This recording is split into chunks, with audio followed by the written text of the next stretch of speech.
We be the live ones, you don't wanna try, son, cause the rhyme come like a 9 gun. You could die young, high lungs to the 7 sign come. Shine, son, like a diamond. I'm harder than 1 by 1.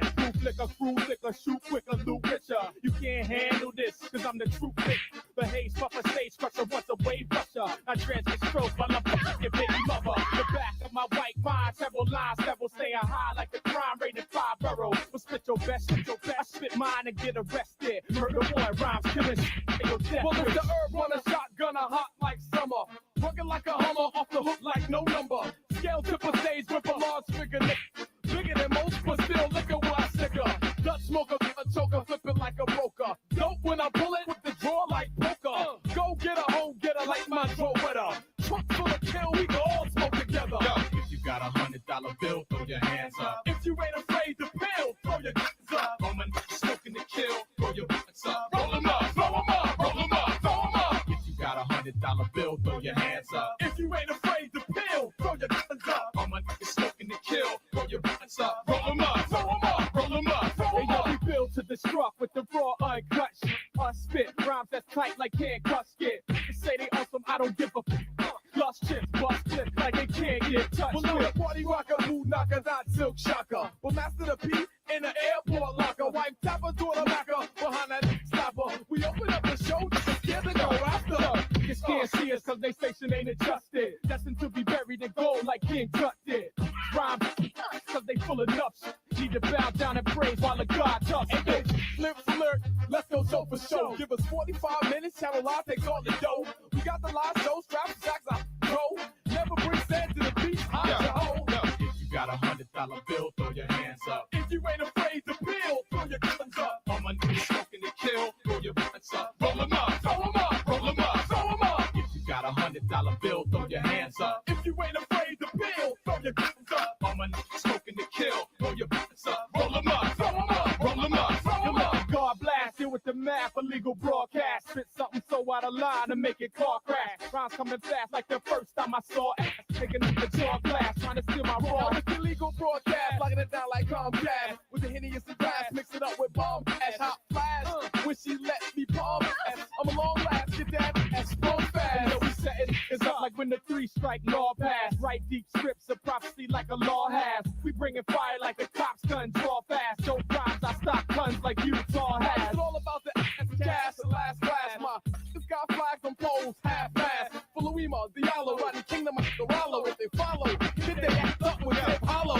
If you got $100 bill, throw your hands up. If you ain't afraid to bill, throw your guns up. All my niggas smoking to kill, throw your guns up. Roll 'em up, throw 'em up, roll 'em up, throw 'em up. If you got $100 bill, throw your hands up. If you ain't afraid to bill, throw your guns up. All my niggas smoking to kill, throw your guns up. Roll 'em up, throw 'em up, roll 'em up, throw 'em up.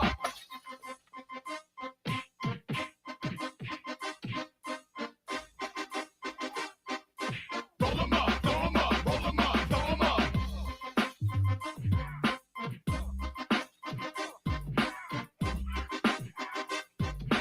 Roll 'em up, throw 'em up, roll 'em up, throw 'em up.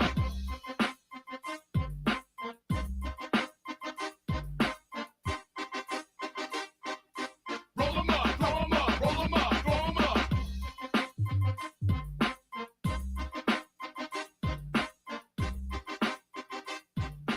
Roll 'em up, throw 'em up, roll 'em up, throw 'em up.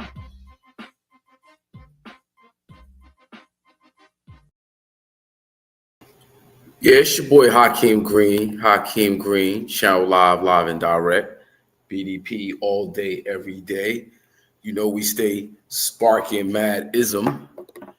And yeah, I was Wild Out 2K by Channel Live. That was the last Channel Live video that we did. Video directed by Benny Boom, which was actually Benny Boom's first video as a video director. That was his debut piece. And that was the jump off point for Benny Boom's directing career. That single came off of the FLAVOR Unit project Channel Live put out in 2000 called ARM-A-GHETTO. First single, Wild Out 2K, produced by Mike City. Big shout out to Mike City for the track. But big shout out to Benny Boom for the hot video. The first one out the gate was like boom, literally out this motherfucker. Benny's trying to get in the green room right now. It says his device is not connected. I don't know, maybe he's having Wi-Fi issues or something. But yeah, man, WILDOUT 2K was like that was that John. Like we had no idea that was going to turn into the career that it turned into. I knew my brother had the capabilities of putting together a fire video, but who would have known he'd be one of the top video directors to ever do it in the history of hip hop, in the history of the music business, actually. And we're gonna talk about all that plus more when my man get his situation together. Like I said, I see Benny Boom in the room, but it says device is not connected, so he might be having some Wi-Fi issues. I don't know. I'll bump my gums until he get it figured out. I don't want to be there. Hold on. Let me this though. There we go. Here we go. Yo, what's up? Go to the bathroom, dude. No, I can't. The closet figure this thing out. On my computer, it wasn't working. I had to do it off the phone. It was good. Yeah, man. Everything's everything. I can't complain. Yeah. I appreciate you hopping on. I'm getting this HAKIM Green Show thing kind of rocking and rolling. There we go. Been flipping platforms. Madism TV, Madism Sports, OSNSR with Ron Lawrence. Yeah. Primo, what up? Primo in the building, no doubt. Got to diversify. Yeah, you got to diversify. You got to keep it moving. I'll be struggling with folks, because Madism TV. Make sure you guys go over to Madism TV, like and subscribe. Of course, like and subscribe to HAKIM Green so you can catch the HAKIM Green Show. But everybody was like, you should do HAKIM Green. Everybody knows you as HAKIM Green. Right. You said HAKIM Green that has its own brand, its own thing. But yeah, I'm trying to work the cannabis angle. Madism is such the big record that it is. Madism is like, the HAKIM Green Show. So here we go. I like that. The HAKIM Green Show, yeah? Yeah. It personalizes it. Yeah, for sure. Yeah. No doubt. Yeah. So yeah, man, I just played WILDOUT 2K. I know, I saw it. That's crazy, man. Bruh, 25 years. Boom, 25 out this motherfucker. Yeah, 25 years. So yeah, man. That's like, that was a shot. I mean, I tell people, I don't know if you spoke on it, but I tell people Q-Tip was supposed to do the video. Yeah. And then so shout out to Q-Tip. I don't want to go there. Abstract. I want to hold that because that's a whole story in and of itself. Yeah. But I want to really start this. When we first met up in the Poconos at Kizzy's house. No, yeah. Shout out to Karen. Yeah. A friend of ours who used to do these parties up in the Poconos at her parents' house when her parents went away. She would commandeer the facilities and have a bunch of Negroes up there acting the fool. For the weekend. I might have been, 21? I might have been 21, 22 when I first met you. Maybe, yeah, because I was 19 or 20, something like that. Yeah. Yeah, and I met the brother in a cipher. Yeah. Yep, rapping. We start the cipher. Boom, was like, I got bars. All right, big man, come on, let's go. Let's hear what you got. Yeah, Now, mind you, this is before Channel Live. This is before the Smugglers. It was the Smugglers. It was before the Smugglers. Before the Smugglers? Nah, yeah. Did I meet you? I don't know if we was fucking with Karen. Maybe, you know what? I think we had just, it might be. We were talking about it. I think I had the demo, the 4-song sampler, maybe. I don't know. I don't remember. No, I couldn't have been there because that was. I met you. No, but it was Smugglers though, because I remember that was No. I met you before I met KRS-One, actually. Oh, get out. Yeah, because we met, and then I didn't see you until years later. Yeah, like 3 years later when I got to New York. I met Chris in 90. I want to say 92. I met Chris. I think I might have met you the summer before I met Chris. Right before, yeah, that sounds right. That sounds right. Me and Tuffy was fucking with Charles Farrar. Yep. Shout out to Charles. Charles Farrar, and then we had Fred had did our demo. So I might have had the Fred demo. Okay. I know I had something. Yeah. But I met you in the battle, and I was like, damn, okay. You know, and then I ran into you. My recollection is that I ran into you on 6th Avenue in Park Slope. No. So I ran into you. I was working on what'd you call it? I want to say a Barbra Streisand movie or Woody Allen movie, something like that. And we were shooting on like 55th and Park or something.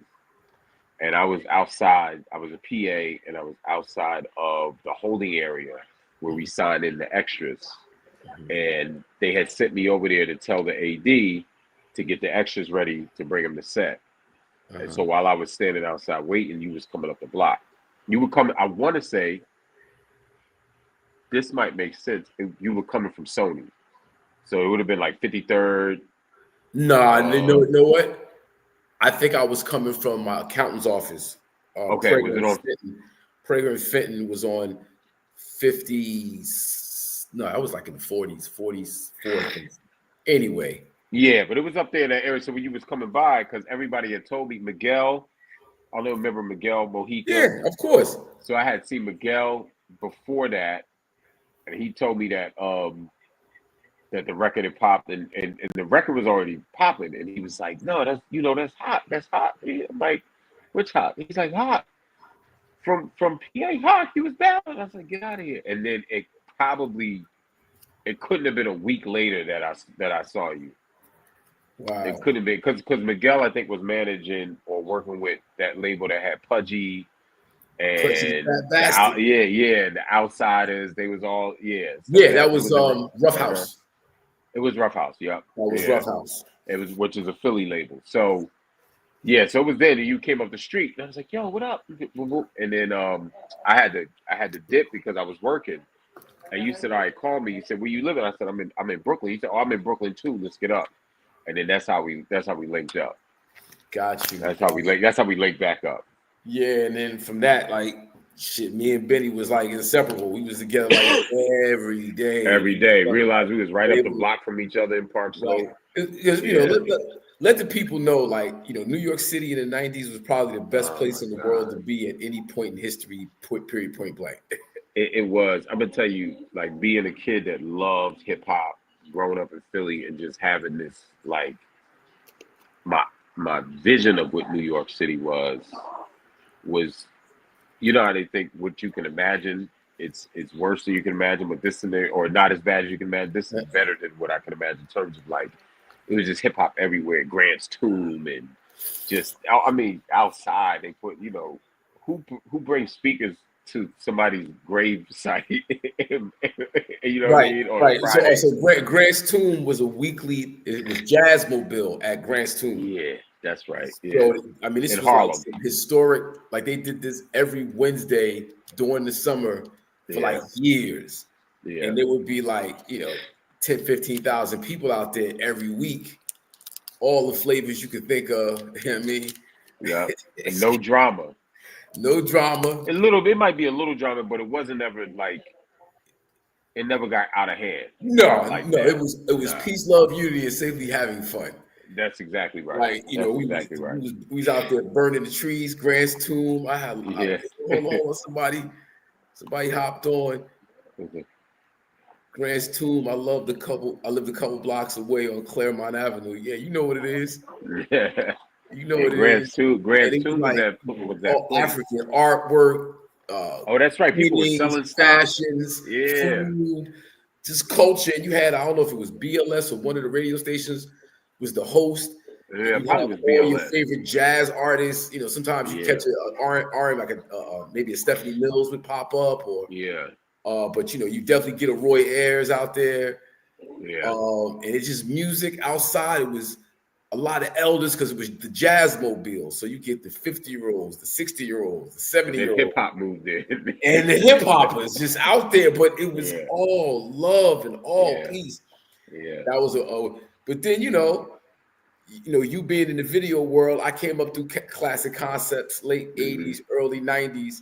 It was nothing to see, like you said, you walk the streets of New York and there's a film production popping off. And you know, it's just the culture, young Black professionals, artists, creatives, business folks out open in New York City. Talk about that. Yeah, it just was, you know, you couldn't, and I don't know if it's because of the crew we ran with or the crew we ran with, but we always had insight on where things were happening. So we would leave Brooklyn. Let's say we left Brooklyn at 2 in the afternoon. We wasn't getting back till 4 in the morning.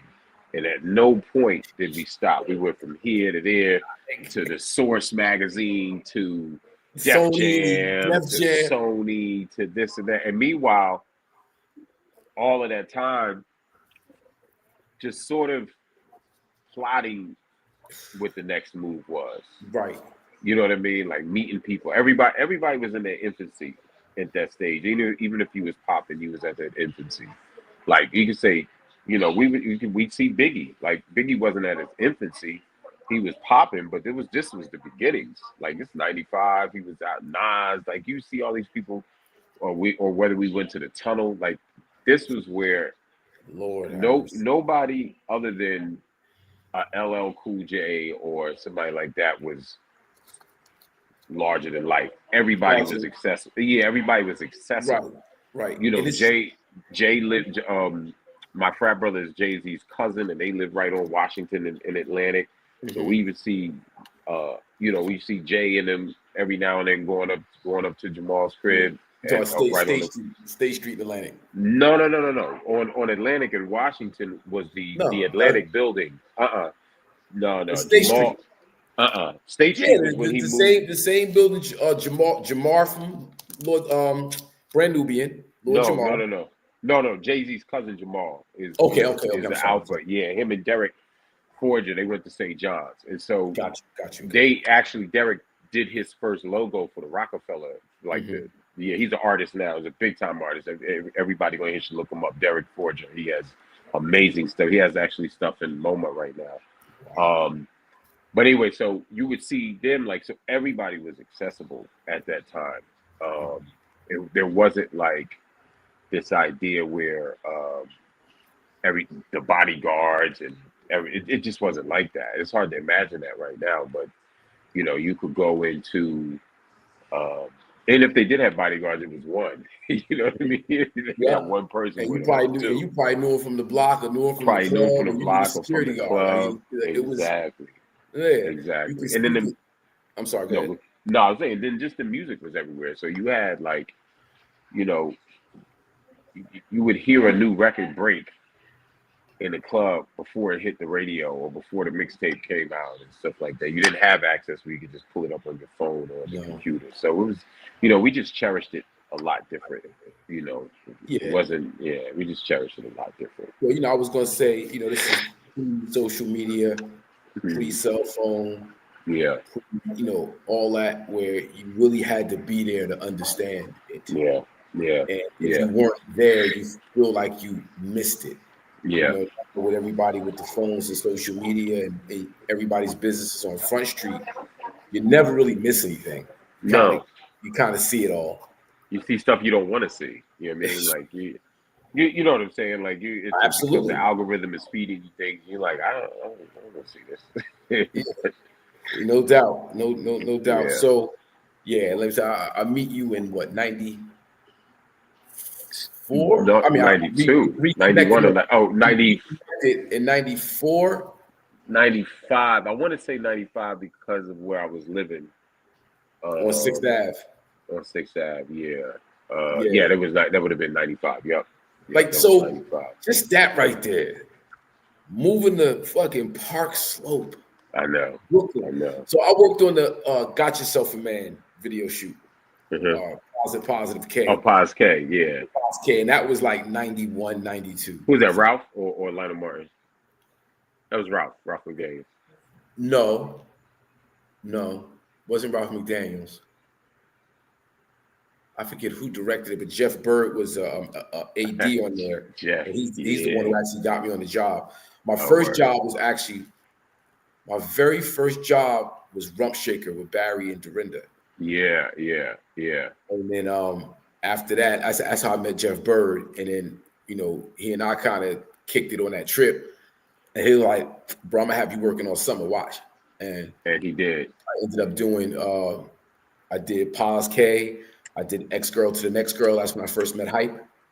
Okay. Art director there. Yeah. Had me working on a video for a group out of North Carolina that never came out. I ended up working on Back to the Grill Again, MC Search. Yeah, Search. And Yeah. and that whole, you know, situation. But then the video stuff, you working on videos, you know, it was like, you know, fast forwarding to Wild Out 2K. Like I knew you had what it took, but I had no idea it was gonna go this far. None of you us know, did. like so, you know, we start a company. Channel Live is doing Channel Live. Yeah. Really, we end up being roommates. Me, you, AJ, George, and a few other people in and out. Yeah. The Carl connection was already there because I had known Carl since Carl '91. Thomas. So running around, whatever. The ups and downs of the music biz. We ended up getting rescued by Latifah Shakim. Yeah, shout out. Yeah, and then you know, Shaw's like, yo, tough, I'll stick, we have Q-Tip do it. Yeah. And it was like we started a company, IBC, Illegal Broadcasting. You know, our management, Tuffy's production, Benny's video. So I'm like, man, our next project out is no way in the world anybody's gonna be directing this video not named Benny Boom. Right. And having business. Haven't worked at Classic, haven't worked on all those videos. Tuffy and I knew enough about it, and I knew you knew because that's what you did every single day. So you know, some of the projects you worked on before Wild Out 2K and some of the directors you were working with before so before that I was, you know, because when I met you I was just doing movies.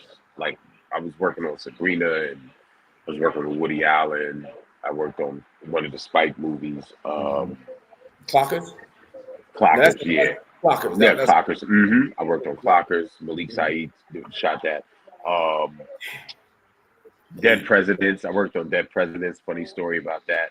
A bunch of all the big movies that came to New York. I had gotten to a system with Mike Ellis. Shout out to Mike Ellis. Shout out to Mike Ellis. Yeah, Big Mike, who was the AD I met on Spikes, but he was the type person, like if he found somebody that he knew could get it done on the AD tip, he was saying, calling people, if he couldn't work you that weekend, he'd send you somewhere. So it was him, a guy named Bear, who passed away. Shout out to rest in peace to Bear, and Eddie Joe, rest in peace to Eddie Joe. These are all his guys from the Bronx. They all grew up in the Bronx together. Actually, me and Eddie Joe are related, we found out. Really? Later. And Bear's brother Pee Wee. And so these are all Mike Ellis's guys. And at some point, Big E-Man. So they all work together. They're all from the Bronx. They all work together on Spike from, I want to say, Do the Right Thing. You know, from there on, they was with him. But then they all branched out and did the videos and commercials. And then so I got into that camp early on because I lived on South Portland when I first moved to New York, and E-Man lived across the street, and then Spike's store was right up the block. So I was right in the mix of the perfect place. And it wasn't until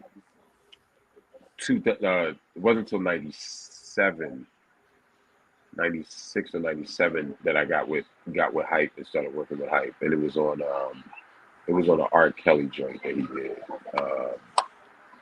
Can't remember the name of the video, but it was R. Kelly joint, and Mike brought me on because he was doing it. He said, "You gotta come work with me on these videos. It's faster. You get the money faster. You ain't gotta spend a whole week, a whole month." And so I got in like that, and it was on from there. You know, I got distracted the whole thing of Park Slope and working on the Positive K video. Part of it was shot in Park Slope on Prospect Park West and 9th Street. There was a cafe that's no longer a cafe. I think it's a complex Uh-huh. now. But it was a cafe where they sat. The girl does the outside cafe scene. Oh We yeah, sat yeah, yeah, there. yeah, So I'm looking around. I'm like, yo, this is Brooklyn. Remind me of the Cosby Show. yeah. Oh We got wow, that yeah, Park Slope has that Cosby Show feel. yeah. That Brooklyn The Heights stuff. brownstones Yeah, going up Prospect Park West. And then we also, we go into Fort Greene Park. I just got a real sense of that area of Brooklyn. And it was like my dream was to be able to live in that area. And then of course we mm-hmm. get to deal in 94 and I moved to Park Slope. Park Slope, right? Park Slope.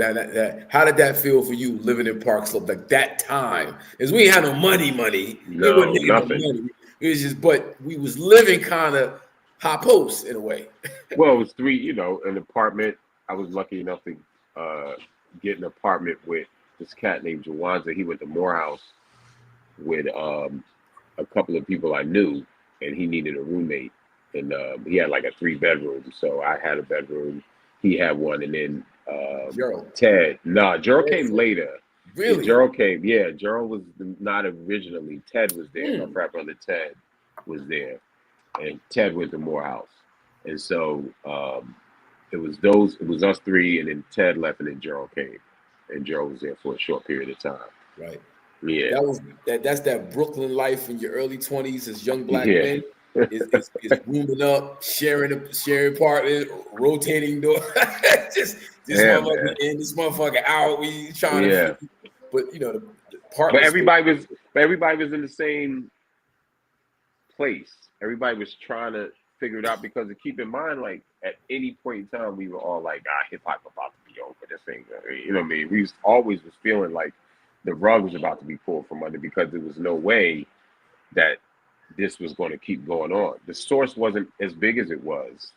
None of these labels, it's hard to explain to people, but none of these labels were as big as they are now. There was no, I mean, you had Andre, you had Andre Harrell, Uptown, Def Jam. heavy Def Jam, Uptown, Bad Boy had just popped off, and then you had artists signed to different labels. Indie labels. You had Duck Down, Nervous, Select Nervous, Records, Back Records, Priority, but Priority is an LA label really, but New York, Tommy Boy. Mm-hmm. So you didn't have. There wasn't this longevity of success at that time. Everybody was just in the moment with it, and people acted like that. You know what I mean? People reacted like that. We just acted like, unfortunately, like this could end at any day. So let's just, you know what I mean? It is what it is. Right, but it's just you saying that, and we think about the culture. They call it the culture. The culture. Yeah. They really mean the music business. Yeah, but it's bigger than that. God, it's so much bigger than that. The culture is for sure. Yeah. But us coming up in the 80s, experiencing hip hop culture from a very organic street fan level, right? And then getting in the music business when the culture really dictated what music labels did. Yeah. Like, there was radio, and you wanted to play the radio game. If you can get lucky enough to get out your region and go national, right, then it's a whole nother look. But in terms of the essence of the culture in New York, especially, it was like you have all these black young professionals. Yeah. The Spikes and his crew, Andre and his crew, Source Magazine, their crew, would say so with influence, with swagger, and you felt it. You didn't know how long it was going to last. Like you said, hip hop was supposed to be a fad, and that goes to the point of creating something out of nothing. How the culture, the industry that we were creating in the 90s didn't exist in 80s, 88, 89. It was different. It was different, but what's crazy to think about the whole let's think about the whole ecosystem of the hip hop culture. You got Walkaware, you got Mecca clothing. That's part of it, right? Yeah. All the wardrobe, Misa, Carl Kanai, Miyoshi. Come on, fashion that needed hip hop, and hip hop needed that. Then think about, I guess in like 93, 92, 93, Matt Middleton and those guys graduate from law school, right? Reggie O'Shea, you know what I mean? Combat Jack. So you got cats that all hip hop, but also within their respective lane and their discipline, right? And so all these pieces are added at the same time. We've never had that before. You didn't have all these black lawyers that was dedicating their, so yeah, they had to get into a law firm and do this, that, and the dance and the whole thing, but they was going to get black artists signed, get them the right deals at the right place. All that stuff that wasn't happening before.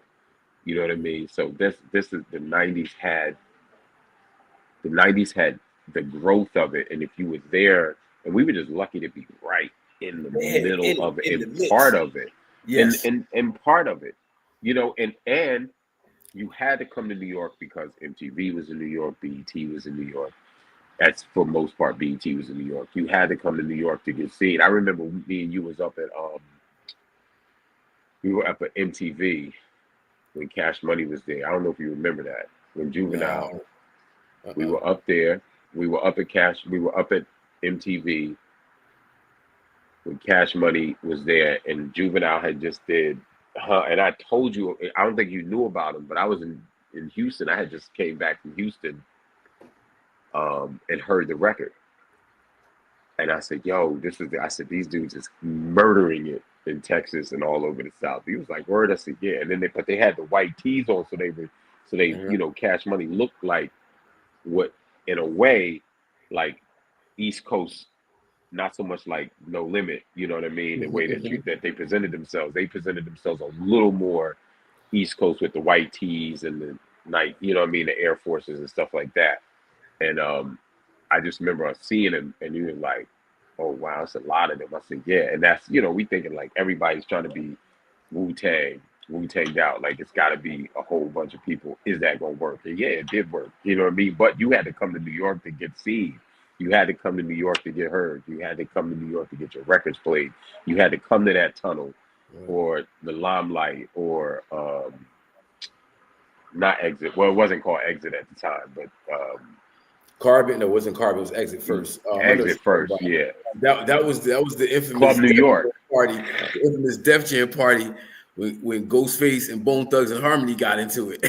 Yeah, no, it's funny. I saw Ghost talking about that, and I don't think he remembers it the same way. That I think Ghost he's just but it really wasn't his. But it wasn't his fault though. You know what I mean? They gave out. I don't know if you remember. They gave out free tall boys at the Christmas party for Def Jam, and everybody was drinking it. It was him and Street Life. My man, shout out to Street Life for him and Street Life. Yeah, yes, sir. And it just got a little edgy, and all of a sudden, I want to say Ray and Divine was there.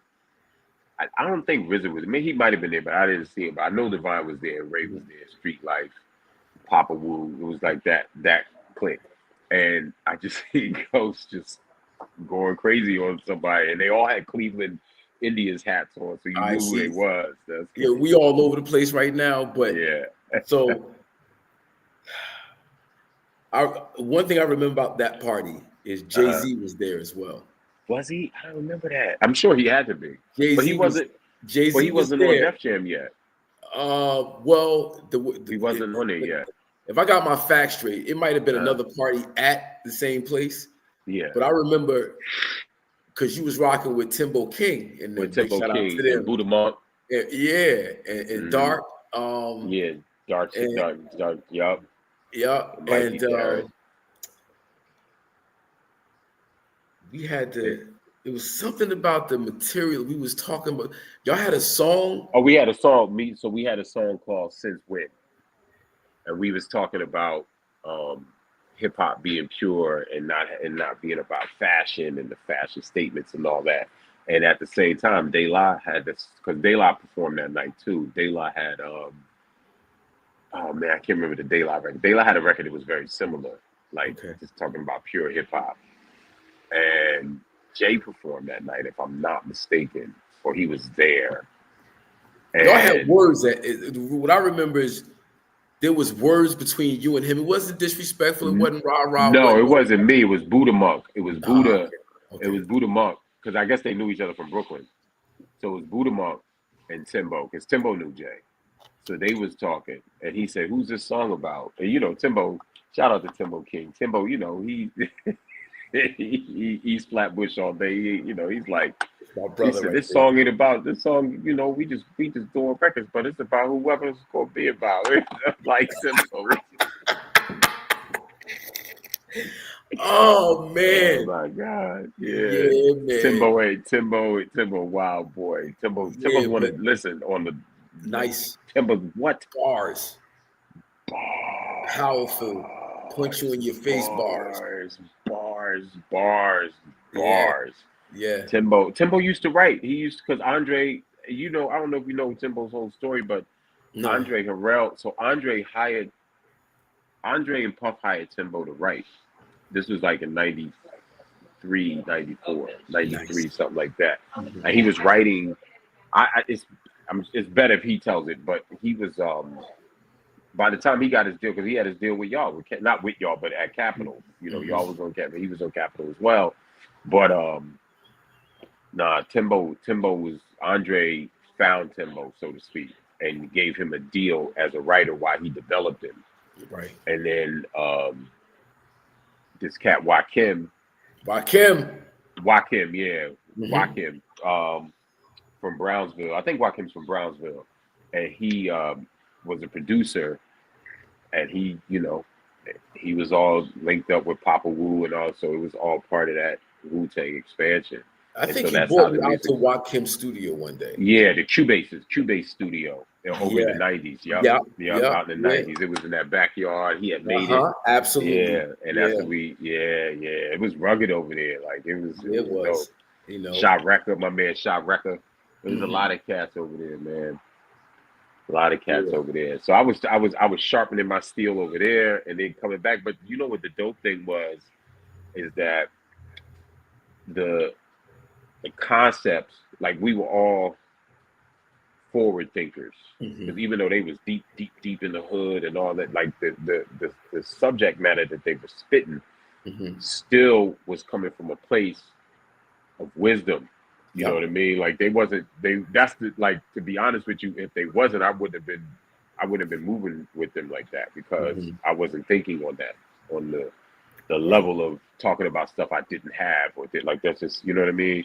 So they just had a way of trying to preach to the masses the same way that Channel Live was preaching to the masses.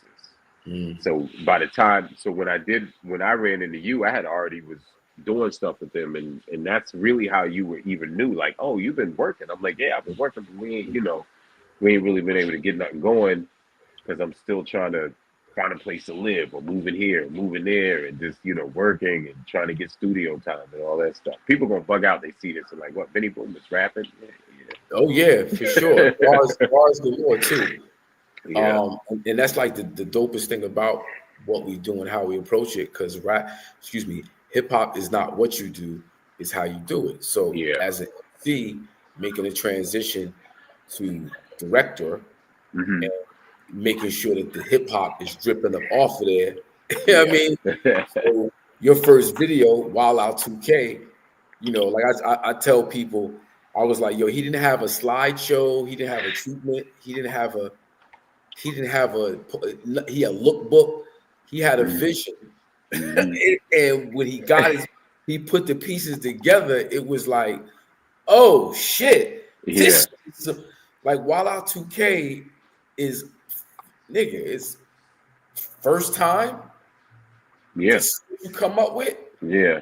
And no, we had a treatment though, funny enough. So I don't know if you've spoken about this. We ended up getting the treatment, but you had the video. But before the treatment. You had secured the video. This is what we're doing. This is how we're doing it. Now this is what we're doing. I remember sitting there and funny enough, I don't know if you remember, but Method Man came to the crib one night while we were putting the treatment together.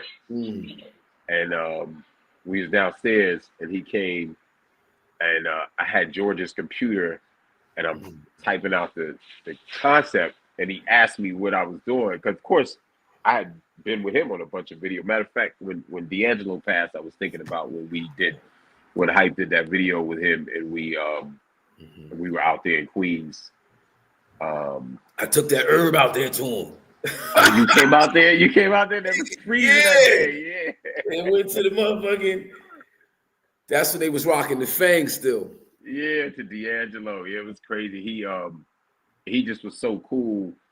But yeah, anyway, it made me think about when Meth came to the crib, and he was like, "Yo, what you?" I said, "I'm working on a video treatment," and I got so nervous because in my mind, I'm like, I've been with them so much. I was an intern at Def Jam. I've been on the How High shoot that Diane did. Rest in peace. Let's shout out Diane for real. Diane Martell. We lost Diane. Rest in peace, Diane. True pioneer in this thing. Like somebody that really laid the visual for me, the visual blueprint for me. But she was shooting that video up in, I think it was Washington Heights. Bring the Pain. And, no, it was the one with How High with Meth. Yeah, and I was interning at Def Jam at the time, so they sent me up there. I forget what I had to bring, an envelope, something I had to bring up there. But I was there on the set, and so I just remember thinking to myself, man, I hope he don't ask me what this is, because I wasn't, in my mind, I wasn't ready to share. You know what I'm saying? So it's like, like, oh, God, peace, God, you gonna kill it, God, you gonna kill it.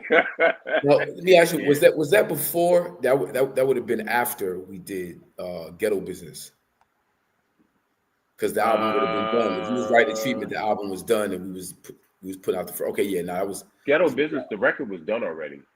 Huh? Yeah, the record was done. Yeah. Nah, because he had come to the crib. Yeah. So just to let everybody know one more time, your boy Hakeem Green sparks Madism, and for a hot minute, I had the industry on lock with the herb. Yeah. So everybody, their mother would either come by 506 Washington Avenue, where myself, Benny, AJ, George lived, and it's just thinking back on those times. It's just crazy. That's other conversation. That's a whole nother story. But everybody came through there. We gonna go there, but I don't want to lose sight of Wild Out 2K. Yeah. Because of what we're saying in the video, in terms of the visuals, like we're coming from super lyrical, miracle, conscious rap. We had the one hit Madism, which was a weed record, and then we tried to go lyrical, and it was like, we probably should have stayed, commercial talk. I'm talking record sales. I'm talking about people know you as the weed rappers, stay in the weed lane. Right. But I'm a former educator. Tuffy's college educated as well. We want to uplift the masses and be on our revolutionary conscious shit. Right. And so coming back with the second project, it's like, how do we dumb it down to the point where people are going to accept it and still say some shit? Right. So we did that. We do the album. It's called ARM-A-GHETTO. First single is Wild Out 2K. ARM-A-GHETTO, Armageddon, ARM-A-GHETTO. Right off top, we on some other shit. And then the song is called Wild Out 2K because of the year 2000. Yeah, 2000. It's supposed to be the end of the world. So we got the Illuminati, we got the we got the secret science going on. Yeah. We do the video, and we got these three setups, right? These three different vignettes. Yeah. Of me and Tuffy riding around in the Suburban, zapping people's TV and internet signal. Yeah.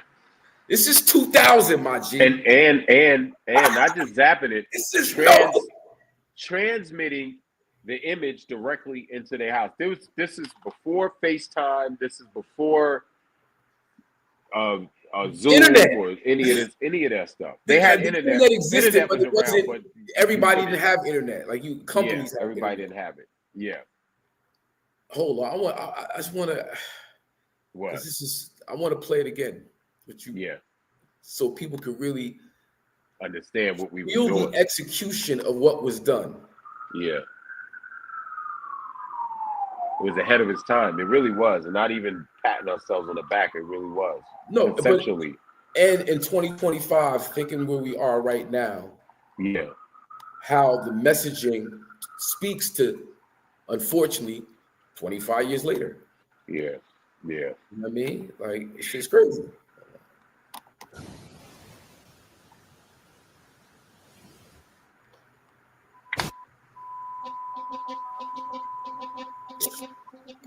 Crazy. We be the live ones, we don't want to try, son, because the rhyme, you could die young, high lung to the The 7 finger gets me every time. That's a great shot. You can't handle this, because I'm the truth. Us arguing with skinheads on the internet. Oh, come on, bro. That was my bedroom, by the way. 506 Washington. We lived in this house. That's on the roof. That rooftop was the roof of our building. Brooklyn, stand up.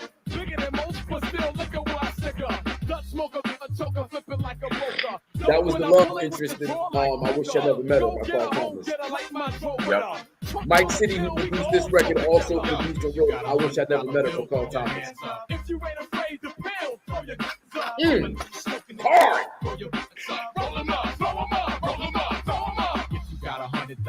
Carl Thomas. Yeah. Dynamite in the background. Dynamite in the back. Yeah.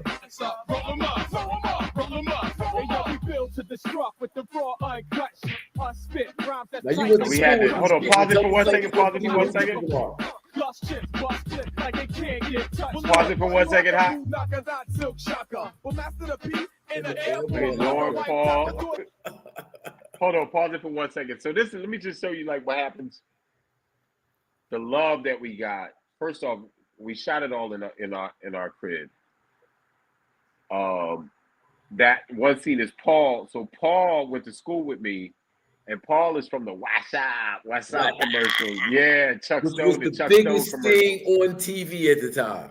Biggest thing on TV at the time, and because that was my boy, he went to Temple with me, and found out I was directing the video.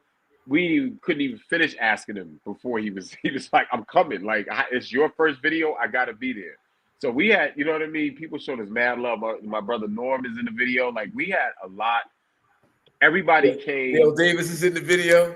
Dale is in the joint. Like, all our friends were in it, and Lover.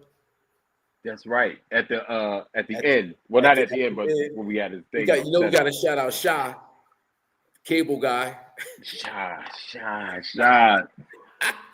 Half screwdriver will travel, yo. You know what I mean?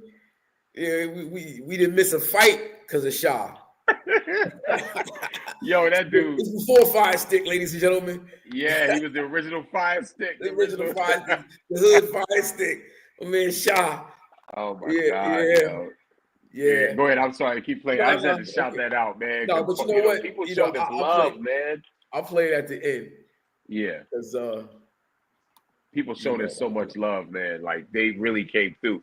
But shout out, big shout out to Zodiac Fish Grease, because so Zodiac swears I don't give him enough love, and I do. You know what I mean? And that's my man. Zodiac's like, oh, you always talk about hype, but you was working with me too. Like, yes, I definitely was. And Zodiac gave me the opportunity for my first 2 music videos, which was it was Wild Out 2K Channel Live, and then Kamel, who's a French artist, that came to France because of Ray. Who put that together for us? Was it somebody connected with? Oh man, I forget. It was what's the face that was in 7269. Angie. Oh, Big Edge. It was Big Edge and Ramos. It was Ramos. Ramos. Big shout out to Ramos. See, they put it together. And again, like, the beginnings of this was truly based on the energy that we gave people. They gave it back. Like, there was no reason for nobody to go out of their way to make something happen for us, only because we was good to people and people gave it back to us. That's what's the real. But also, while you there, but you brought up Zodiac. Big shout out to Zodiac. Yeah. I've known Zodiac from the Classic Concept days. Yeah. Right. but the understanding of what Zodiac actually meant, like in terms of having a production company Yeah. to run the project through. Now Yeah. you can just pick up a phone and get your boogie off, and it's No. up. Like the process, the hurdles, the walls that you got to break down to get to where you need to go. Talk about that. So, you know, the production company, the good thing is that Zodiac and Shakim and them they had already done stuff. I mean, Zodiac had already directed videos for Latifah's artists. Mhm. So there wasn't any, there was no issue when Zodiac came on board to produce it because he had a relationship with them already. But didn't we So also need insurance? he had that. So Yeah, Zodiac, that's it. Fish Grease, Right. Fish Grease Films, and the insurance is so that it covers, like, of course, like if somebody gets hurt, but more than that, it covers like the film, the house. Let's say something happened in the house, the insurance covers that stuff. They put the crew together, make sure that we got the cameras is there on time because we shot on film. Made sure everybody got paid on time, which they did. Like that is what the production company and with Zodiac did. And Quiet as Kept, Zodiac also guided me. It was my first video, and Zodiac had been directing at least 5 years before I started to direct, and so having him there, giving me like the what's your setup and say, oh, that look cool, that's good, or giving me some notes. I needed that. I've never been one to like discredit or just not be able to at least hear somebody out and say, oh, you got a thought about something. Okay, let me hear it. Either I like it or I don't like it, but I'm never going to dismiss anybody because you could be dismissing an amazing idea that you just didn't think about. And especially in that time, like he was only trying to get the best thing for us. You know what I mean? For me and for him and for everybody. So yeah, shout out to Zodiac, man. Big shout And out to Leslie. Zodiac Fish Grease. Yeah, absolutely. Man. Oh man, so 506 itself though. Yeah. Like that, shit be going on, and like I said, it's 25 years later. Yeah. And it's like, how do we go from there to here? Like we started out on Waverly. Yeah. And then we moved around the corner. That's right, Washington. Downstairs to Waverly. Yeah. And meanwhile, you listen, it's my testimony, right? So if I didn't have a place to stay, Hawk had a place to stay. And then he was like, all right, give me like a week and I'm going to get you on the couch. that's how I got over there. Yo, she was crazy. Staying, it was trying to stay, different places, like, move to different apartments and stuff. So, I take friendship very personal. Yeah. Like friendship and family. Like, if we friends and we family, what's mine is yours, what's yours is mine. Yeah. We share. We coming up together. Like, I know what it is, even before I met you, to struggle to make things happen, because when you're an artist, especially at that time, there's no proof of concept for most people.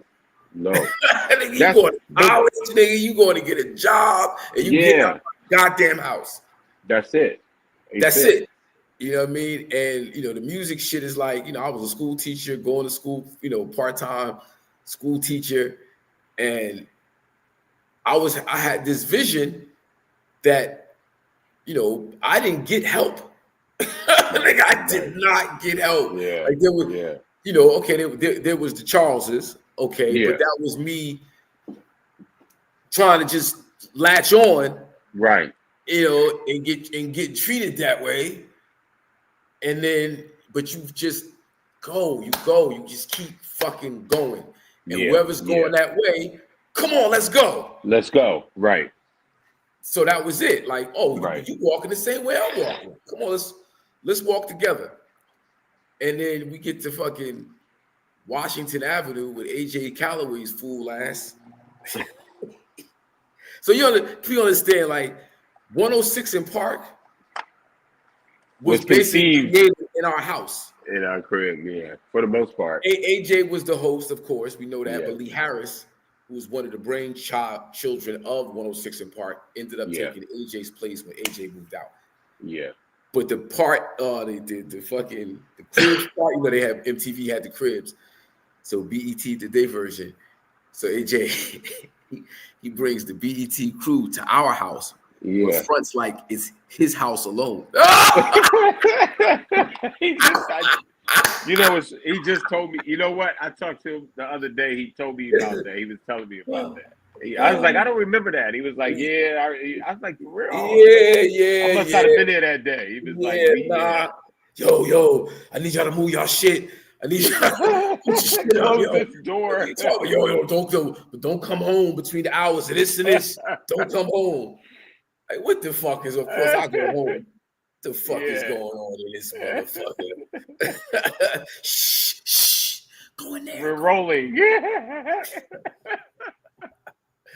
Yeah, but 106 in Park, basically, you know, in our house, we watch this thing on TV. He comes home.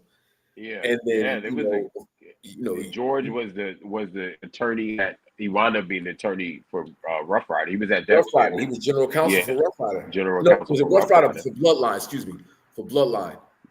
It was Rough Rider. It was Rough Rider. It was Rough Rider. Okay. It was Rough Rider. Right. Yep. And it was Rough Rider. So you know, and then your career takes off. The house spawned a lot. That house, it's not even there anymore, which is sad. I mean, the address is there, but the building itself is gone. Something different. It's completely gone. Yeah. Raphael, he came up. The owner Raphael. Shout out to Raphael because he put up with us. Who hustled like he hustled. Yeah. He did. I don't think Raphael's not Puerto Rican though. No, he's not Puerto Rican. I don't think so. No, I think he. No. I think he's Ecuadorian. South American. Like yeah. Really? Yeah. I think so. I'm almost sure. But he was I give him a lot of credit because he put up with us, you know, with all our BS because a lot of times like cats say he had a rent, he comes for the rent, and then, you know, most of the time, and, you know, and then it was just, you know. But I will say I think that, you know, that building had other apartments in it too, so it wasn't like we were just the only ones. But you know, I think he just had a lot of love for us. You know what I mean? Because anytime something was broke, he came right over and fixed it and everything like that. He was a good dude. I like Raphael. He was super cool. Yeah, nigga put me out. Did he? I don't remember. Him and AJ had. And the funny shit about it is, I didn't know he had anything to do with that. Who? Raphael. No, it was Raphael who put me out. It's his house. It's his situation. Oh, I didn't know. So yeah, I was back 2 months. Yeah. And I was like, yo, AJ, come on, man. Talk to this nigga for me, man. AJ hit me with the, come on, Hawk, we only as strong as our weakest link. Gave me that look. Next thing you know, I was being told I had 30 days to move out. Now, if you knew then what you know now, like housing court and all that stuff, it's a whole thing. Nah, but the weird shit is okay, whatever, man. I ain't had time for all that shit. I was trying to we trying to literally feed ourselves. I'm running herb and fucking fucking weed money up. Knowledge is mad at me and shit. You know what I mean? Yeah. I ain't had time. I had to figure it out. Yeah. Luckily, Carl was like, you know, they can put your shit in storage. Come stay with me. Come here. But then this Burroughs takes my place. And within the first 5 months, he got rent problems. Yeah. I think I left before that. I left by then. No. I came back. Yeah. I left before you actually. You were setting up to leave. Yeah. And then I went and got the place on Hall Street, but you was out like the next week. Because remember we had the whole with the couch and the furniture and how that was going. Oh, yeah. And then my son, I had my oldest son at the time. He was a baby, so it was just like, you know, I had him over all the time, and he was crying in the middle of the night, keep me all up and all this. It's just like, bro, you was at that point, you were the buzz of the town. Yeah. Like, the buzz of the town was Benny Boom, because let me see, we did Wild Out 2K, we did K-Mel. And then Uchi Wally. And that blew it up. That blew it up. That blew it up. Yeah. And then it was something else. Got Yourself. Yeah, that was a year later. I think after I can't remember what happened after Uchi. It wasn't a I think Uchi Wally came and then I'd have to look back, but I don't think I directed anything right after. I think a couple of little time had passed, and then to I went back to ADing a couple times. Like I AD'd for Nick Quested, for Paul Hunter, people that I already worked with. In between me directing, I was like, I'm for X a couple times after that. So I was just like, all right, I got a nice little run.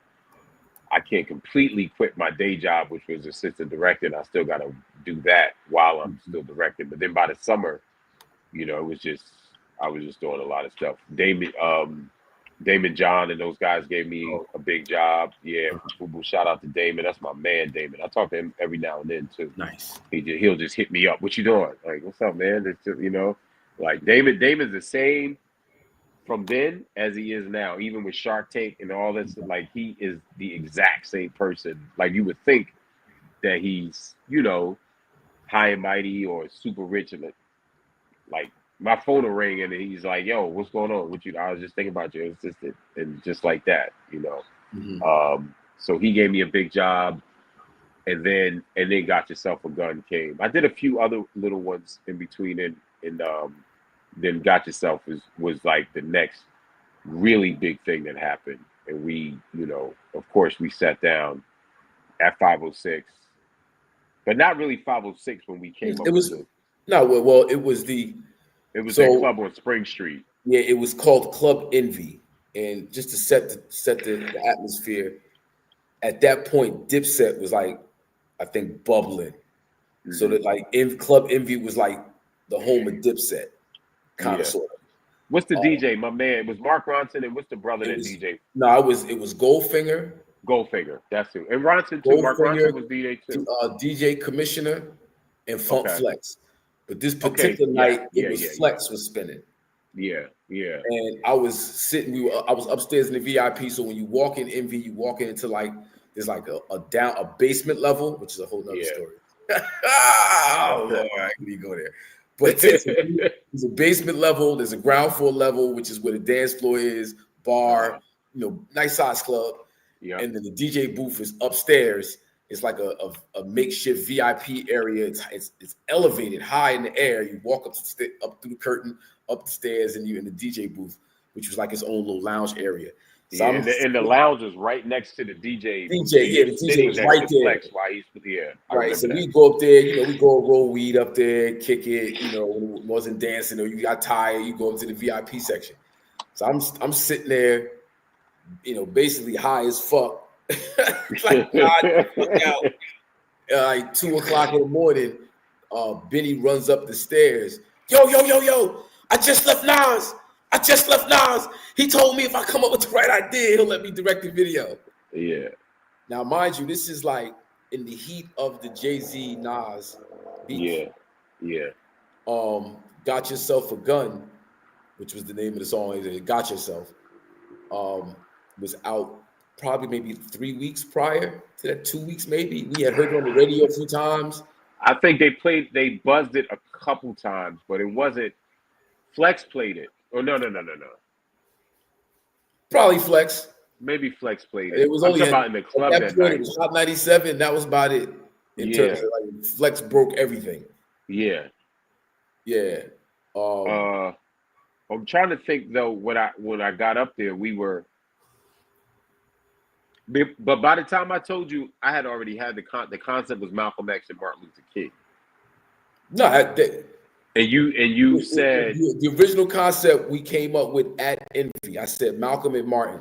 Right? Yeah, that's right. And then we go home, and it was like, that's gonna go everybody's head. Yeah. And I was like, what if you did? Yeah, we got it sobered up a little bit. I sobered up. I was smoking, so I was mad deep. Yeah, you was. But like I said, you were being a teacher at the time, and not right. Not a street. Because you're looking at Big and Pop, right? You're looking at the state of hip hop at the time, right? And it was just becoming hyper violent. And only 5 years had passed since we lost him, so it wasn't like this wasn't long ago. Right, it was fresh, right? So fresh, yeah. And you got Jay and Nas beefing, and it's getting kind of edgy. It was like, how do we say? I mean, he's saying, "You got yourself a gun." Right. Woke up this morning, like, are you ready? We can go there. If you listen to what he's saying in the song, he's saying, "Yo, bro, we can go there. I'll take it to you." And you know what's crazy? Not to cut your wisdom. The crazy part is Dave Myers had already, if I'm not mistaken, had almost locked the video in already.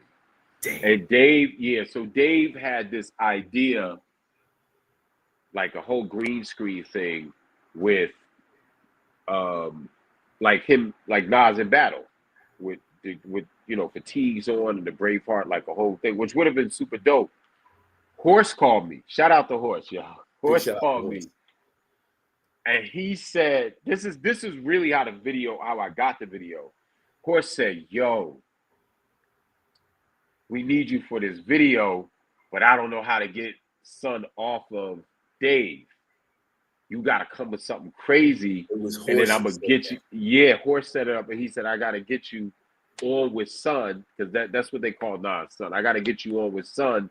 But you got to come up with something super crazy so that he'll forget about this." He said, "Because to be honest with you, I don't think we should be in a video like we at war, because it's going to go bad. It's all going to go bad." So I said, "I got you." That's when I ran in and saw you. I said, "Yo, I just got off the phone with Horse." It wasn't Nas. I had got off the phone with Horse. And Horse was like, "Yo, you got to," and Camille I had spoke to as well. She was like, "Well, I think, Dave is going to do it." And I was like, damn, my brain is like, they're going to spend $1 million on it. It's going to be airplanes and bombs and all this stuff. She was fronting. No. She got me the first one. She got me, what's the name? She got me. She got me that. And so, nigga, how do we say a whole lot without saying so much? Because he's saying it in the song. So visually, how do you say it, but in a way that's like, nigga, we just went through losing Pac and Big. Yep. We need to do this again. Right. We don't need it. And then the gravesite, taking it to the gravesite, Cooley High, tied it like we gonna pay respect to the fallen soldiers. Yeah. We don't need to go down that lane, bro. No. And I like to think that did a lot in the way of settling the beef. I would like to think. I mean, the behind the scenes of it all, after it was edited, I had Nino, C's, and G came to the crib to 506 to watch the rough cut, because, to be honest with you, like, I really needed their stamp to proceed, because this was real. I mean, we lived 2 blocks over from St. James. And so I just remember sitting with Nino. I didn't say anything. I put it in. I sat there. It was Nino. I showed G Young a separate time, but it was Nino and C's I showed at the same time. And he watched it. And Nino looked at me. He was like, "Yo, what's the problem?" I'm like, "Is there probably?" He said, he said, "Yo, this is brilliant." That's exactly what he said. "Yo, when is this coming out?" I'm like, "Well, we still got to get it approved." He's like, "Well," he said, "Look, you got Junior Mafia approval. Like, I don't know about nobody else or what needs to happen, but this is, I said, yeah, I still want to show it to G, because I was close with G. People don't know, without getting into all the, the details, but G was behind the wheel when Big got killed. So I finally showed it to him. It was hard for him to watch, of course. And so, all that those behind the scenes things happened. And then it was I want to say this video got bootlegged. The rough cut got bootlegged. It was shown all over to, like, I think they showed it at Rockefeller, saw it, and then Puff saw it. And so I never forget, we were at that club on 10th Avenue and 17th Street. It's not there anymore. It was a restaurant, and then upstairs they used to do a club night I think I upstairs, know like what you're talking about. 17 and 8. I know. And I come downstairs and I see Uncle Paulie. So Paulie's like, he's like, yo, Puff looking for you. I'm like, for what? He said, man, we just saw He that. said, man. We just saw it. Oh shit. They said we just saw the Nas video. In my brain, I'm like, how they see the Nas video?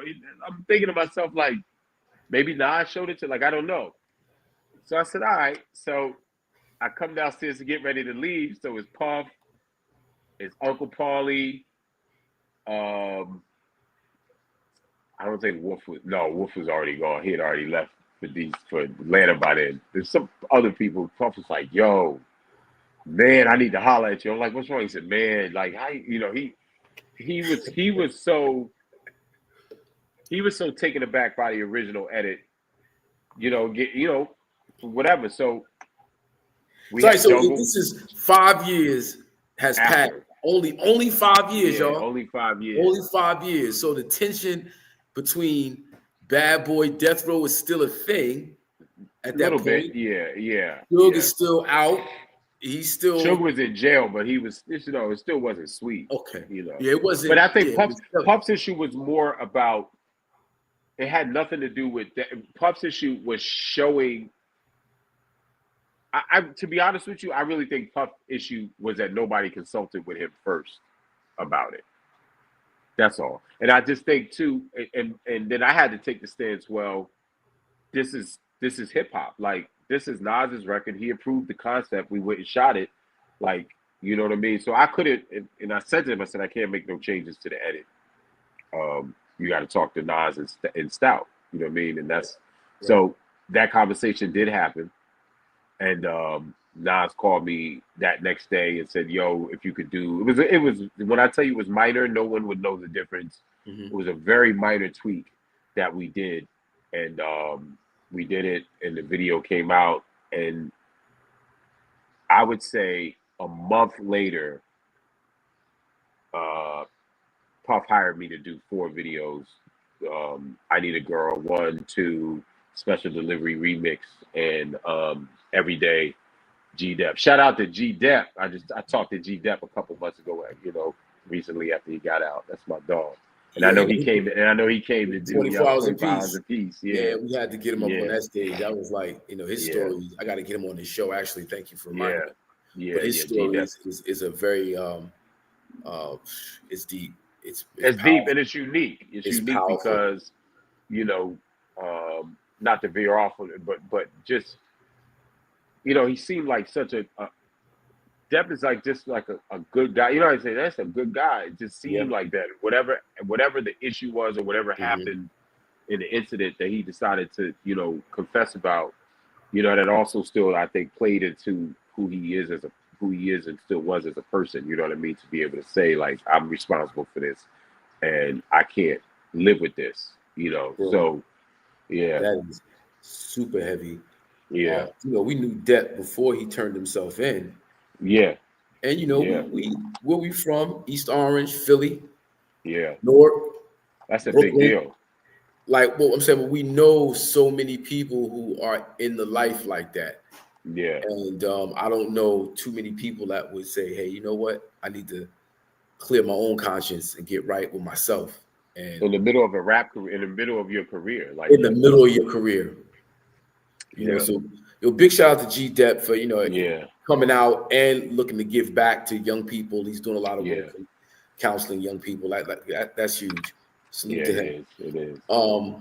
But that happened, and then Puff gave me all those videos, and then it was really, to be honest with you, it was WILDOUT 2K happens, that puts me on the map. We actually went, I don't know if you remember, we went to the Source Awards in LA. We went to the Source Awards in LA, and the video had already started to play, and it said Benny Boom Presents and all that, and it just like a couple of people knew me from being behind the scenes, but when they knew that the video was out, it was just like a big deal. It was a big moment. You know what I mean? And I thank you and Tough all the time. It was a big moment. Oh man, thank you. You know, hey, it's all Huge family. moment. We family. But Yeah. that's Source Awards. Yeah. It was in San Bernardino, right? It was in Pasadena. Pasadena. Yeah. What was the name of the theater? Oh. It's one of those famous theaters on the West Coast. It's like, yeah, I forget the name of it, but like 100 years old or whatever. Yeah, like this is a few years after, I ain't got no love, 2000. Snoop Dogg. Yeah. There's a few years later. I think it was like the next one after that one. And for it to be is it? Yeah. I'm trying to think. It went away for a couple years. Well, 95 was the You Ain't Got No Love for Snoop, and if that was the big one. Right. And I don't remember any after that until the LA one. Yeah. Right. So we walk in, and first of all, we in our car, you got to get parking, you got to figure out that. And I remember being stuck in traffic and watching DJ Quick get hemmed up by the police. I remember that. He didn't even get in. Yeah. And then that was disrespectful the way they dealt with him. Yeah.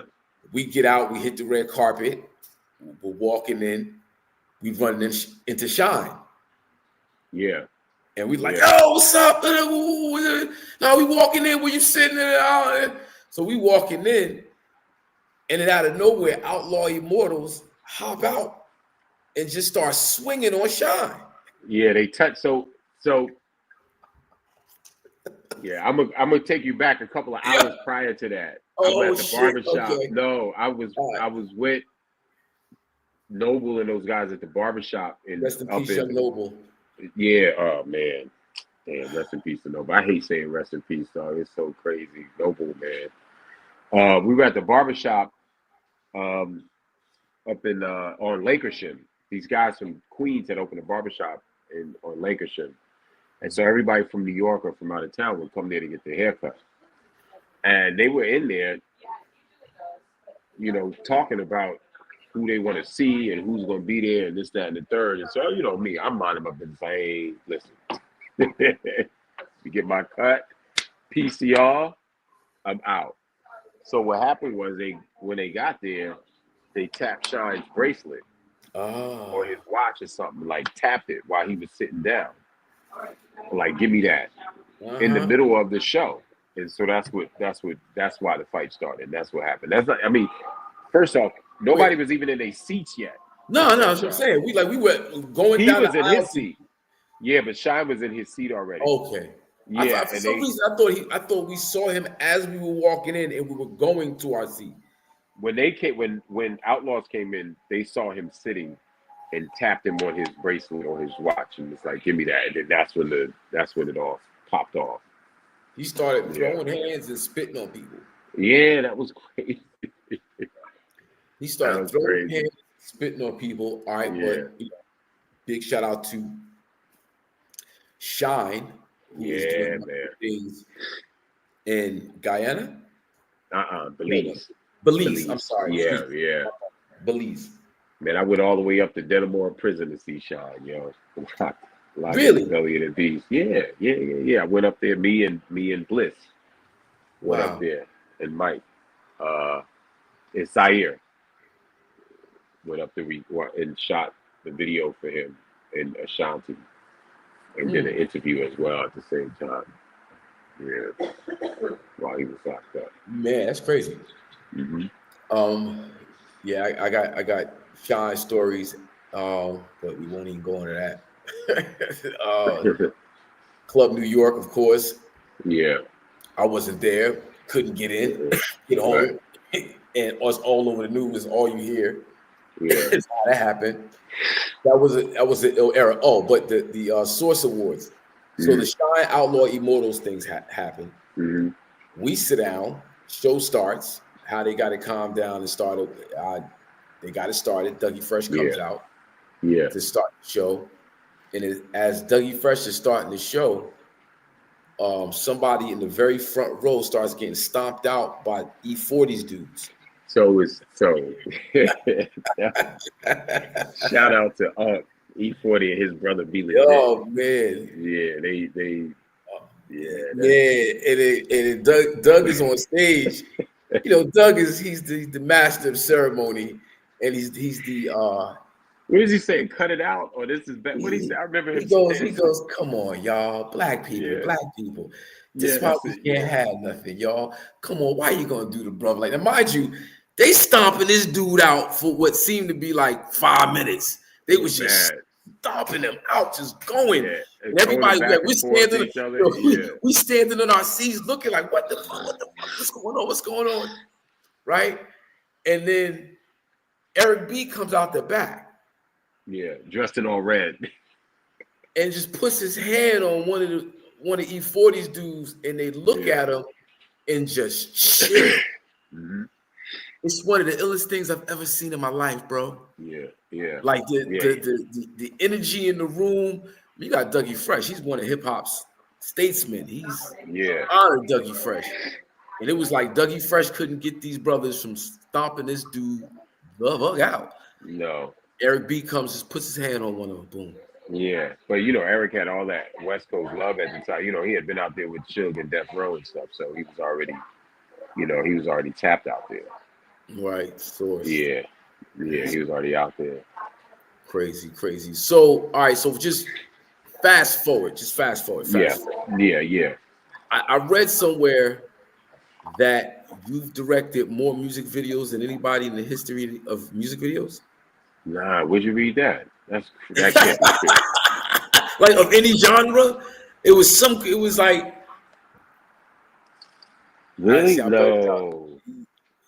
yeah, I read this like maybe a few years ago. It was like it was some status like some amazing record that you've set in music videos. I'm trying to type it in now.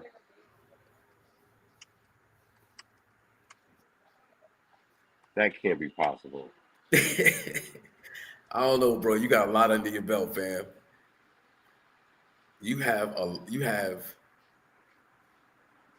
how many total? Boom, 25. How many total? Man,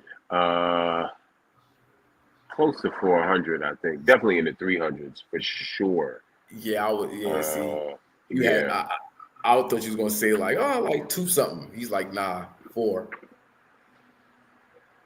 Yeah, close to, I think, man. I'm trying to see this stat. I don't see it, but no. 25 years in the game, bro. It's Man, like that's crazy. it's gonna be. So tell me some of. I know we've gone down this list before, but just viewers now currently. Some of your favorite Benny Boom videos? Made You Look, because we just ran around with no permit. Remember, we just popping out with knives and shooting. Yeah. Robin Thicke, Lost Without You, just because it was different. You know, it was a simple 2 people in love in a room, and how do you make that? You know what I mean? How do you make that being a challenge where you don't have a whole bunch of sets and all this stuff? It's just 2 people. Bees in the Trap. Just because that was really challenging. It came at a time when I kind of thought like, man, you know, like are people still going to hire you to do this and that? And Nikki was like the biggest artist at the time, and she hired me to do what turned out to be one of the biggest songs. And Dilemma, you know, Dilemma has got a life of its own just because of the cell phone thing. Skytel. The next Nextel. Is it Nextel? Not Nextel. It's Nokia. Okay. Nokia. Yeah, that whole story, and you know, it's just interesting. That video has the most views out of every video I've ever done. It's almost at 2 billion views on YouTube. Yeah, so you know, and I'm sure like people like it, watch it for that, but also because people talk about it because of the phone thing. But that video I love so much because of Patti LaBelle. Like, you know, I grew up in Philly, and Patti LaBelle was larger than life, and to have Miss Patty in the video, yo, that was crazy to me, man. Like it was just, we had Will Smith gave us he has a double-decker trailer that we used for her, and to be honest, I don't know, I'm sure we paid for it or had to pay the driver or whatever, but I don't think they charged us for it, but we had it for 2 days. Yeah, man, it was Miss Patty, man. It was a big off on a tangent. I saw 3. My bad. Off on a tangent. What Will Smith means to hip hop? Oh, I think it's hard for me because we went to the same high school. Well, that's the perspective I want, is the Philly connection. It's just, you say Will Smith, you had a double-decker bus courtesy of Will Smith. Yeah, like, man, it's just, for me, it's bigger than hip hop to me, because he showed what was possible. You know what I mean? So like, if you try to do a list of like, the verses or the top MCs and people don't have him in there or whatever the case may be, that's fine. And I think he's probably fine with that, because at the end of the day, what he did was he went against the grain. He kept it clean for the most part all the time. It was fun. And then he took that and branched off and showed the world, this is what's possible. You know what I mean? Like, this is what's possible. So, and coming from not the same neighborhood, but both from West Philly, being like that beacon for us is crazy. And to be honest, it's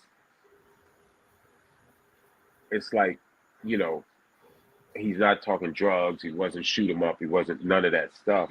But achieved clean and achieved something so big. Yeah. So people forget that. People forget that. People forget Rakim didn't curse. You know what I mean? It's like, I was hearing, Jazzy Jeff and Fresh Prince in East Orange in '86. Yeah. Like, we was getting those tapes early. And I would have to say that, this is my humble opinion, coming from Jersey, East Orange, all day, every day, stand up. The outside of New York City, the most hip hop city to me is Philly. Yeah. Oh my God. Because of the DJs. Because I'll argue people down all day. DJing, nobody said, like, when they have the DJ battle. What was the DJ battle in the 80s? Cash Money. You got, of course, Jazzy Jeff, who's the greatest of all time. Yeah. No, they had the battle. What was the DMC, the DJ Mixing Champ? What was it called? DJ Miz. Is he from Philly? Yeah, Miz went to my high school. Miz is from yeah. That's all. I forget Miz. I got some records with Miz. I recorded with Miz. Miz did some beats for Philly serious about their turntablism, You can't front on Philly at all. Graffiti, MCing. Philly lives the culture. And everything, and you didn't get on as a Philly rapper unless you dissed a New York rapper. So Steady B got on dissing LL. MC got on dissing MC Shan. Like, that was just you had to have a diss record for New York. Like, they had a whole record called It Ain't New York because Philly is stepping in. That was a whole record. You know what I mean? Yeah, MC Breed and them. Pop art, Yeah. That's pop art.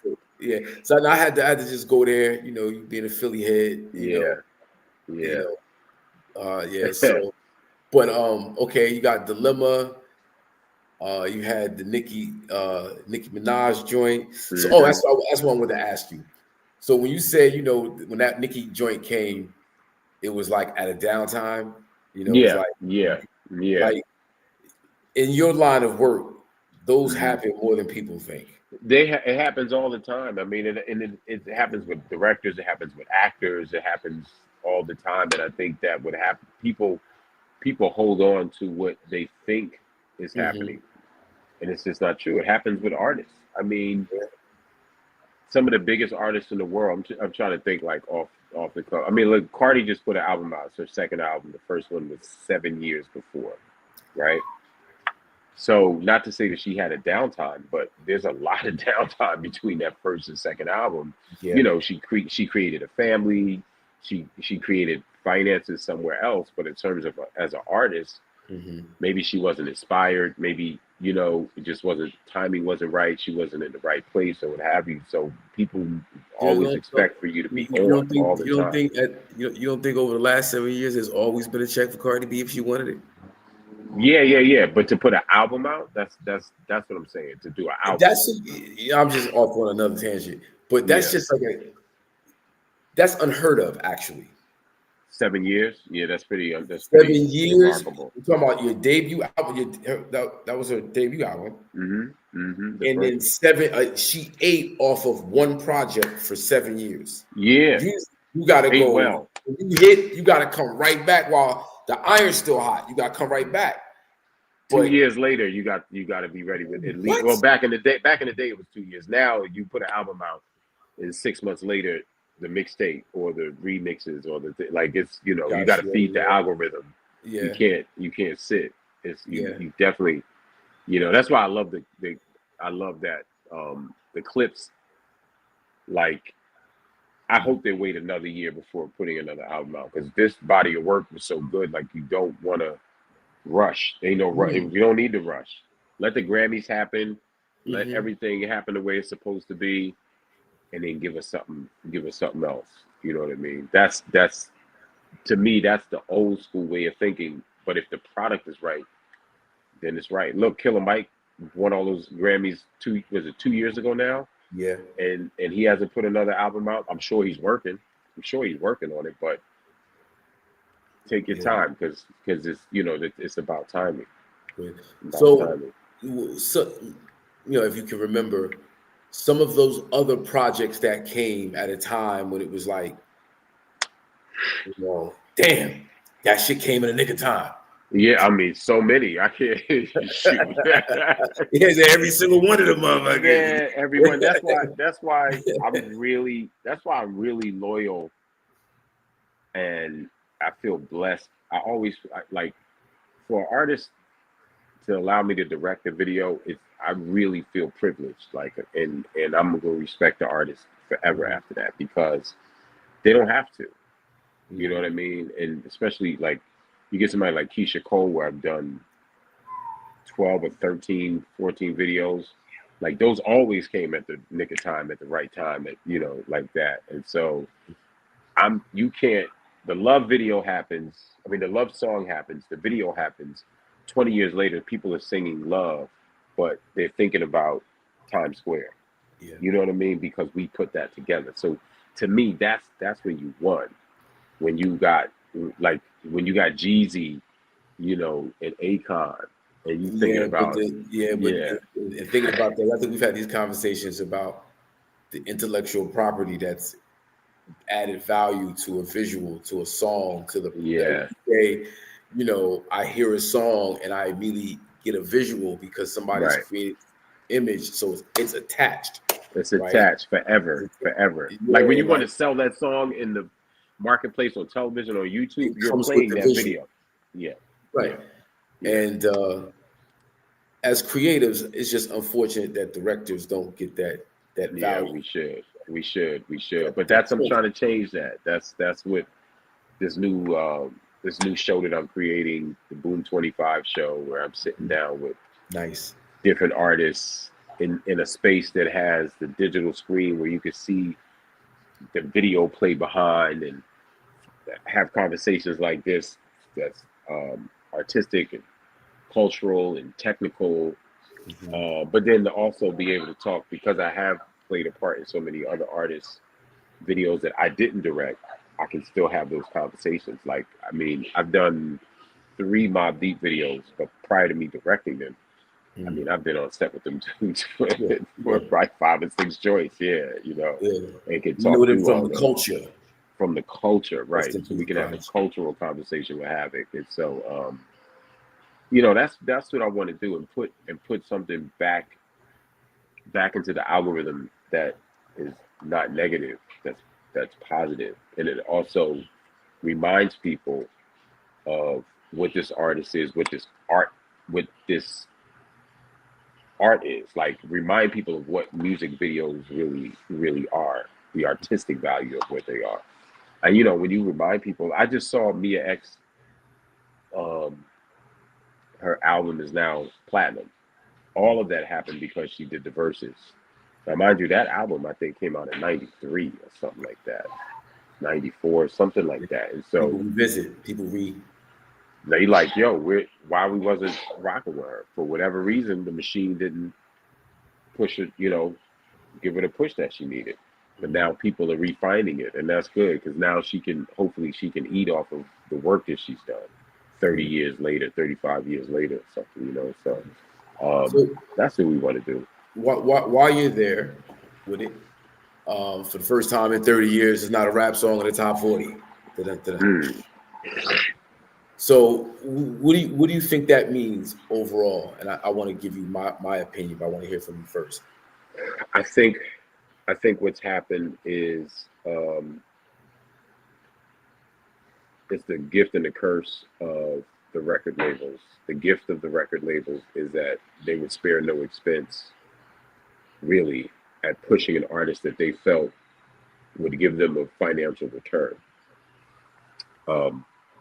Because probably 95% of the artists now that you hear are doing it themselves, whether they are sending things to the DSPs through one of the other platforms.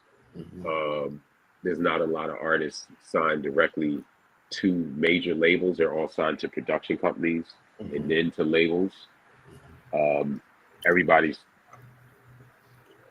financially responsible for their own. And the fact that artists got a little smarter and realized, like, oh, if I spend $100,000 on a video, I got to recoup that. 25 years ago, they didn't do that. You know what I'm saying? Like, they just spend the money. Give Hype $1 million to do this or do that, or give X, that happened. And then they found out later that money, they owed it back. So the labels push that. The labels control Billboard and all that stuff, and they still do. So where's the return for them if everybody's just worried about the streams, the daily streams on Spotify or one of the other places, or Tidal or Apple? So I just think that cutting out the labels from it means the money isn't being spent to get these things promoted the right way.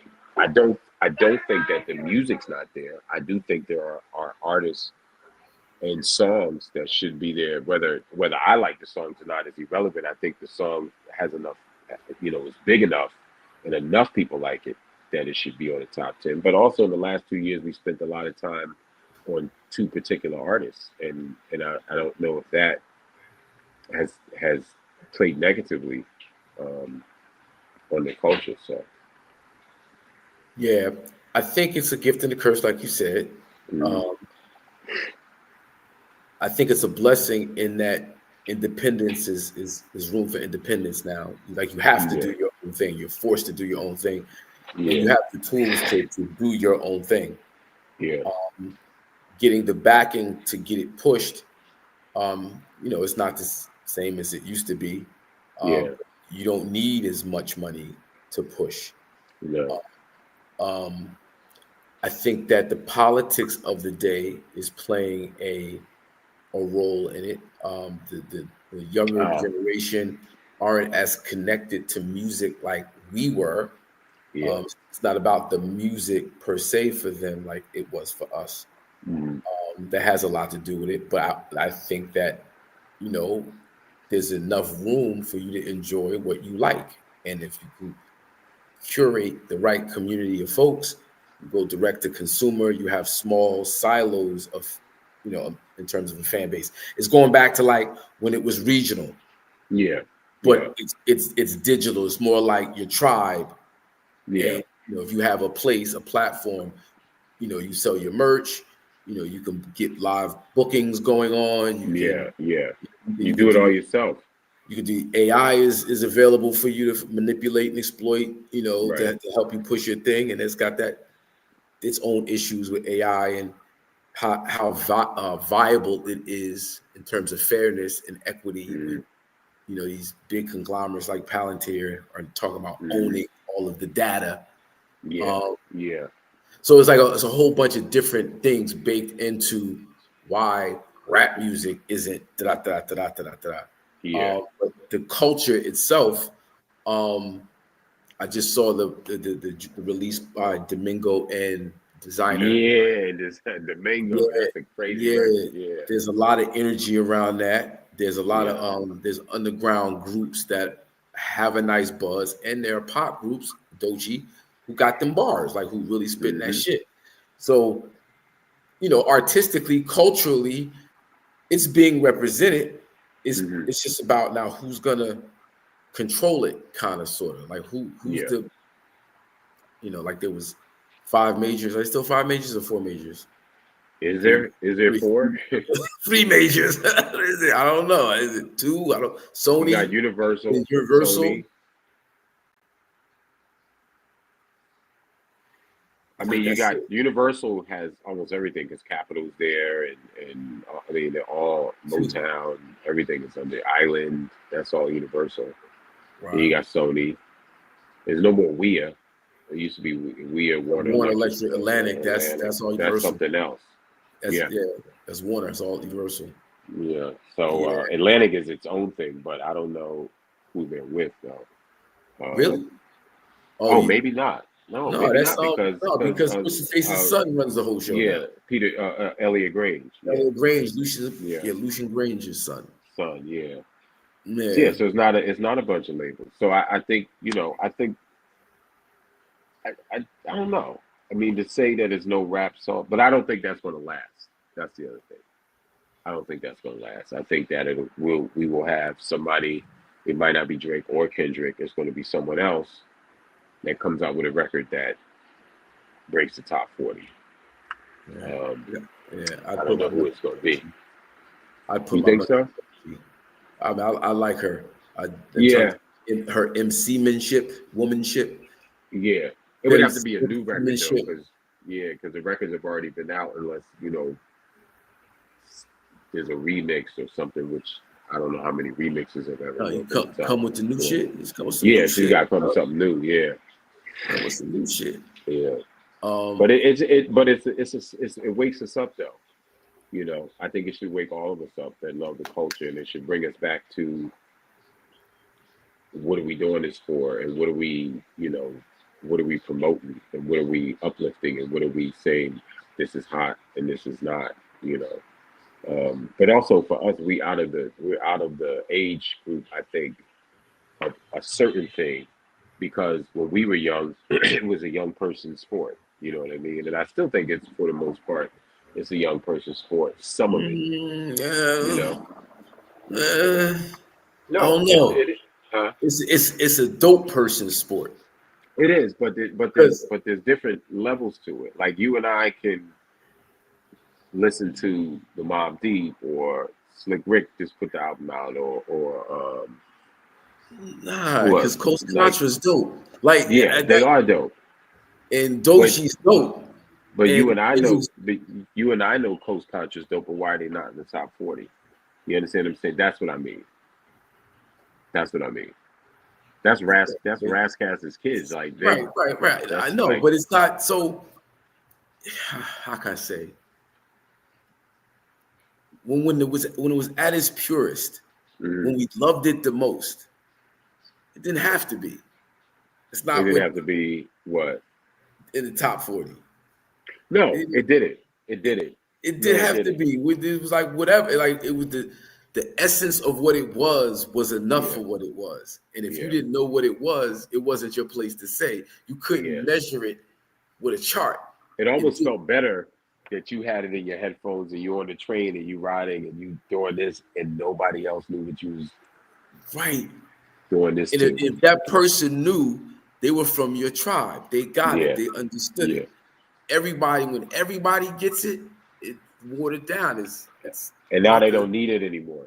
No, Taylor Swift will put an album out and every single record is on the top. That's also there's no hip rap records on the top 40 because I think she has 12 Yeah, records on the top 40. So and they're spending money. they spending money. The They're labels are spending spending money to money. make sure and that's that goes into a whole other conversation that I love to have with you. I mean, we've been on for an hour and 45. I'm in no rush, Yeah. but the politics of the day, Yeah. like we're talking about the Taylor Swift and Mhm. her prominence on the charts, and no shade on Taylor Swift. I don't have no opinion about her music or her Yeah. person. I know a lot of people are opinionated when it comes to Taylor Swift. Not me. I'm not. Yeah. However, in the land of no more DEI, in the land of Mhm. the elimination of Black voices from CBS and NBC, in Mhm. the land of the pushback against Bad Bunny, in the land of a whiteness kind of takeover. Yeah. Well, how does the music or the business of music suffer for Black folk? Well, it's going to suffer, which is doing already. But what has to happen is those voices have to come out the same way hip hop was created. It has to be recreated. So we have to. The artists now have to come out as a reflection of the time and of the pain and of the sacrifice and all that. That's what we had. The Message was a record that told you what was happening when you was flipping the channel or We're turning the talking about the channel back song, then. the message. The song, The Message, right? Yeah, So right. if you lived in Middle America or such, you didn't want to hear about Broken broken glass glass everywhere, everywhere. people pissing on the sea, they just don't care, can't take the smell, can't take the noise, got no money to move out. I guess I got no choice. Rats in the front room, roaches in the Roaches back, in the black. junkies in the alley with the The baseball bat. baseball Like bat. they didn't want to hear about that. They didn't want to No. hear about it. They didn't want to see it, but when they heard it put to music, poetic, you know what I mean? And Melly Mel saying it the way that he was saying it, you couldn't help but gravitate to it. And then that spawned other people that gave their version of it. And then that spawned other people that gave their version of their lifestyles. And then, and then that's how you get. So right now we just have to, someone has to come with a message that resonates. Mm. I think I feel far too many kids are being killed, and the moment they get killed, you see a headline that says rapper so and so, this, that, and the third. Like these Right. kids, these children don't even have names anymore, Yeah. and they don't even have songs. Like you understand what I'm saying? And it's like it's not to downplay or denigrate them in any say. I'm just saying like Nah, absolutely.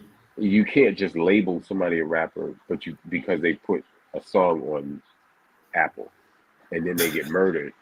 You understand? Like, Yeah, and then they get murdered, absolutely. and all of a sudden this rapper is so and so No, killed he's a human in being. his like what else did this kid do? Because nobody knew him outside of that small area or that part of town or that other thing, but because he had a song up and he did it, they did a music video with his crew and all that, and he got killed all of a sudden as a rapper. That also helps kill the culture Mhm. and not allow us to have or elevate somebody to the status of where we can have 2, 3, 4, 5, 6 songs in the top 40. Yeah, That's crazy. yeah, man. Oh man. So it was a good one, bro. We almost had 2 Yeah, hours. So yeah. I gotta get my, yeah, gotta do the daddy thing. Get these nah, for sure, for these sure. kids It was a ready. good one. Yeah, man. Madison Sports every Tuesday night. Yeah. Let me You know when gotta you have got Julian time. on to wrap up baseball. Baseball, yeah. Now I reached out to him. Yeah, I was hoping to get him on last week, but he was yeah, in the mix.